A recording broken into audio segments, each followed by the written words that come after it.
Si je vous disais qu'un événement surnaturel se produirait chez vous aujourd'hui à 18 heures, me croiriez-vous? Il y a un moment précis de la journée où le ciel semble se rapprocher de la terre, où vos prières acquièrent une puissance que vous n'avez peut-être jamais connue auparavant. Isabelle a découvert cela il y a des années et a depuis dirigé des prières qui ont transformé des milliers de familles. Ce que vous êtes sur le point de découvrir pourrait être la clé pour protéger durablement votre foyer contre toutes sortes d'attaques spirituelles. Avez-vous déjà ressenti l'étrange sensation que quelque chose d'invisible perturbait la paix de votre foyer? Des disputes surgissant de nulle part, des maladies récurrentes, des problèmes financiers qui semblent s'installer d'eux-mêmes, des relations qui se refroidissent sans explication apparente? Si vous vivez cela, sachez qu'une vérité que beaucoup préfèrent ignorer, une guerre spirituelle fait rage autour de vous, et votre famille pourrait être dans sa ligne de mire. Mais ne vous inquiétez pas, je ne suis pas là pour vous effrayer, je suis là pour vous équiper de l'arme la plus puissante qui soit contre toute attaque des ténèbres. Chaque jour à 18 heures, un événement extraordinaire se produit lorsqu'Isabelle dirige une prière qui a transformé des milliers de foyers à travers le pays. Ce n'est ni de la superstition ni du fanatisme, c'est un combat spirituel intelligent, basé sur des principes bibliques, qui fonctionne vraiment. Alors que vous luttez contre des problèmes apparemment insolubles, une stratégie surnaturelle vous attend pour protéger votre foyer de toutes sortes d'attaques maléfiques. Ce que vous découvrirez dans les prochaines minutes pourrait bien être le tournant dont votre famille a besoin. Connaissez-vous ce sentiment d'avoir un poids sur le cœur? Comme s'il y avait une barrière invisible entre vous et le Père? Isabelle comprend qu'avant de demander protection, il est nécessaire de purifier la maison spirituelle. C'est comme essayer de repeindre un mur sale, quelle que soit la quantité de peinture appliquée. Le résultat n'est jamais parfait. Le pardon fonctionne de la même manière. Il prépare notre esprit à recevoir pleinement et abondamment les bénédictions de Dieu. La prière qu'elle récite à cet instant est simple mais puissante. Seigneur, pardonne-nous nos péchés, nos fautes, nos faiblesses. Purifie-nous par ton précieux sang afin que nous soyons purs devant toi. Lors de la prière de 18 heures, Élisabeth guide les fidèles dans une confession collective qui va bien au-delà des mots appris par cœur. Elle comprend que nos échecs, nos faiblesses et nos transgressions sont comme de la poussière qui s'accumule dans l'âme, imperceptible au quotidien, mais qui obscurcit notre vision spirituelle. Le sang du Christ n'est pas seulement un concept théologique, mais une véritable force purificatrice qui agit lorsque nous reconnaissons notre besoin. Il est frappant de constater le soulagement immédiat ressenti après ces prières, comme si un poids leur avait été enlevé. Père, nous reconnaissons que nous avons failli, que nous n'avons pas fait ce qui est juste. Implore ta miséricorde et lave-nous entièrement. Mais voici le point intéressant, le pardon ne concerne pas seulement nos fautes, mais aussi nos omissions. Élisabeth enseigne que même notre inaction face à la souffrance d'autrui doit être présentée au Seigneur. Lorsque nous demandons pardon pour les occasions manquées d'aimer, de servir et de bénir, quelque chose se produit dans le monde spirituel. C'est comme si nous autorisions Dieu à agir à travers nous avec plus d'intensité, transformant notre foyer en un canal de bénédiction pour toute la famille. Sa prière spécifique est « Pardonne-nous, Seigneur, pour ce que nous avons fait, pour ce que nous n'avons pas fait. Purifie nos cœurs et renouvelle nos esprits. » Vous êtes-vous déjà demandé pourquoi certains foyers semblent être un aimant à ennui, tandis que d'autres baignent dans la paix?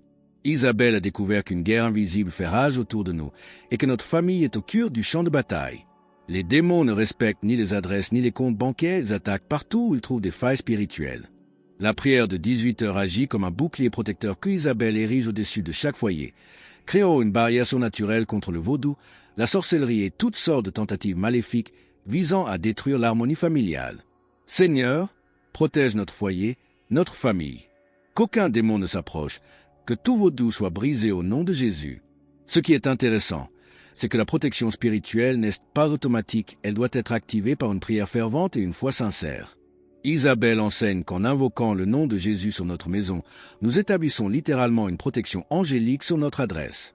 Les anges de Dieu patrouillent notre propriété, empêchant les forces obscures d'approcher. C'est comme avoir le meilleur système de sécurité de l'univers, mais infiniment plus efficace que n'importe quelle technologie humaine. La prière qu'elle prononce est au nom de Jésus. J'établis la protection sur cette maison. Que les anges du Seigneur veillent sur chaque porte, chaque fenêtre et chaque pièce. Mais voici un secret que peut connaître la protection spirituelle, s'étend au-delà des murs de notre foyer. Lorsqu'Isabelle intercède pour la délivrance, elle couvre également les routes que notre famille parcourt quotidiennement. Travail, école, circulation, tout est sous la protection du Tout-Puissant. Nombreux sont ceux qui témoignent qu'après avoir participé à ces prières, des accidents ont été évités à la seconde près, de mauvaises occasions ont été mystérieusement annulées et des personnes malveillantes ont tout simplement changé de direction en s'approchant de leurs proches. Père, Que ta protection nous précède sur tous nos chemins.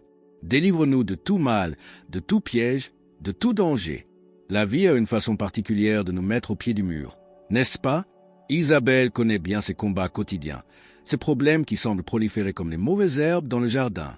Le mariage qui se refroidit de jour en jour, les enfants qui s'éloignent, le travail qui devient un champ de mine, les factures qui arrivent comme des vagues incessantes. Lors de la prière de 18 heures, elle ne se contente pas d'évoquer ses difficultés en passant, mais les présente au Seigneur comme si elle lui confiait un fardeau trop lourd à porter seule. C'est incroyable comme Dieu a des solutions créatives à des problèmes que nous croyons insolubles. Seigneur, ces combats sont trop grands pour nous. Prends le contrôle de notre foyer, de notre mariage, de notre travail. Ce que beaucoup ne comprennent pas, c'est que ces combats quotidiens ont souvent des racines spirituelles profondes. Une dispute soudaine dans un mariage, la rébellion soudaine des enfants, les humiliations répétées au travail, tout cela peut être le résultat d'attaques dirigées contre notre famille.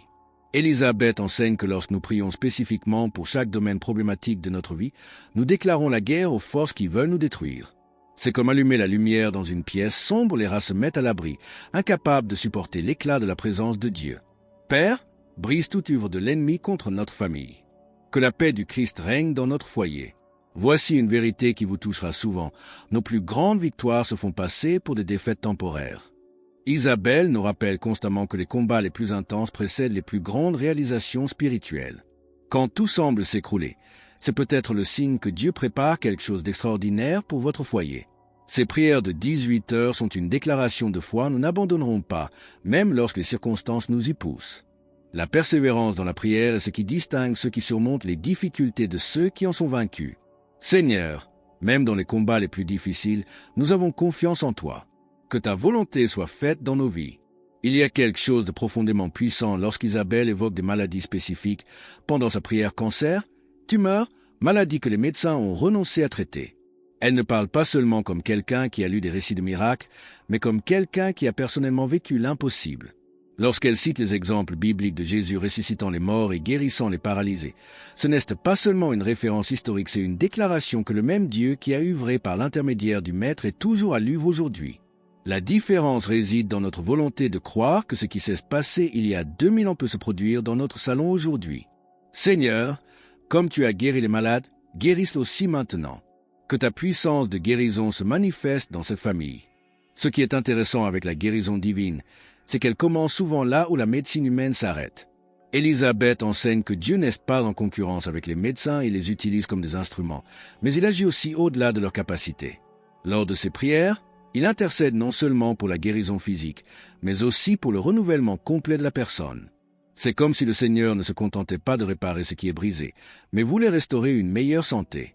Des familles entières ont été transformées lorsqu'un membre a reçu une guérison miraculeuse grâce à ses prières de 18 heures. Père, touche de ta main puissante chaque malade. Que la guérison coule comme un fleuve sur cette famille. Mais voici un point que peu de gens comprennent, la foi pour la guérison ne doit pas nécessairement venir du malade. Élisabeth nous rappelle constamment que lorsque les apôtres priaient, c'étaient souvent des membres de la famille ou des amis qui exerçaient la foi nécessaire au miracle. Si vous avez un malade à la maison, votre prière fervente pourrait bien être la clé que Dieu attend pour libérer la guérison. C'est comme si notre intercession créait un canal direct entre le ciel et le lit du malade, permettant à la puissance de guérison du Christ de se répandre sans entrave sur ceux que nous aimons. Seigneur, même lorsque les malades n'ont pas la foi, nous croyons pour eux. Que ta puissance se manifeste par notre intercession. Lorsqu'Isabelle prie pour les enfants maltraités, kidnappés et toxicomanes, elle touche le cœur de Dieu d'une manière que peu de gens comprennent. Le Père a une attention particulière pour les plus vulnérables, ceux qui n'ont pas la voix pour demander de l'aide ou la force de lutter pour eux-mêmes. Lors de la prière de 18 heures, elle ne se contente pas d'évoquer ces situations passant, mais intercède avec l'intensité de celle qui connaît la souffrance de près. Il est frappant de constater à quel point les récits de personnes libérées de situations extrêmes arrivent précisément au moment de ces prières, comme si les anges recevaient l'ordre direct d'agir pour les secourir.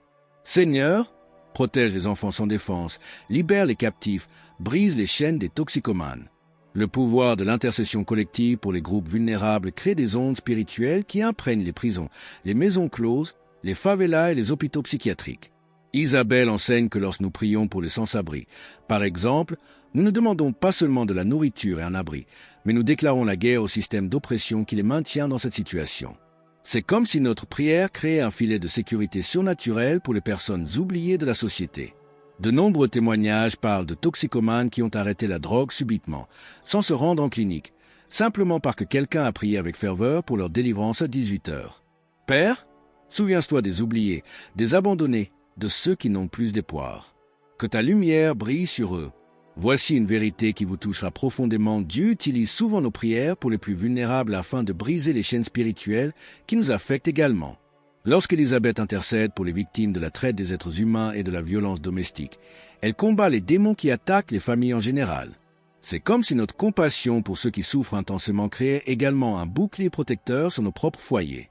Prier pour les plus vulnérables n'est pas seulement une charité spirituelle, c'est une stratégie de combat contre les ténèbres qui cherchent à détruire toute structure familiale reflétant l'amour de Dieu.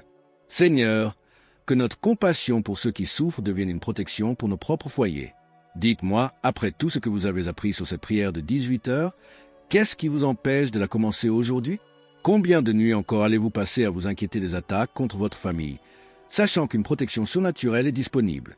Réfléchissez si cette prière a le pouvoir de briser le vaudou, de libérer les toxicomanes, de guérir les maladies et de protéger les personnes vulnérables. Que ne pourrait-elle pas faire pour votre foyer? Isabelle ne propose pas de miracle facile ni de solution miracle, elle partage une stratégie de combat spirituel profondément ancrée dans la parole de Dieu.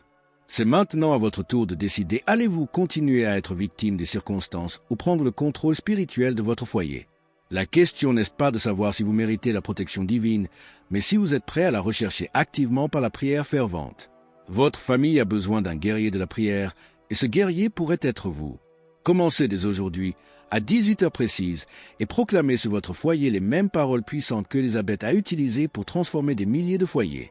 Si ce contenu vous a touché et que vous souhaitez continuer à recevoir des stratégies bibliques pour protéger et bénir votre famille, n'oubliez pas de vous abonner à la chaîne et d'activer la cloche de notification. Aimez ci-dessous si vous avez senti que Dieu vous parlait à travers ce message. Et dans les commentaires, dites-nous quel passage de la prière de 18 heures vous a le plus touché. Votre famille mérite cette protection, et le ciel attend votre prière.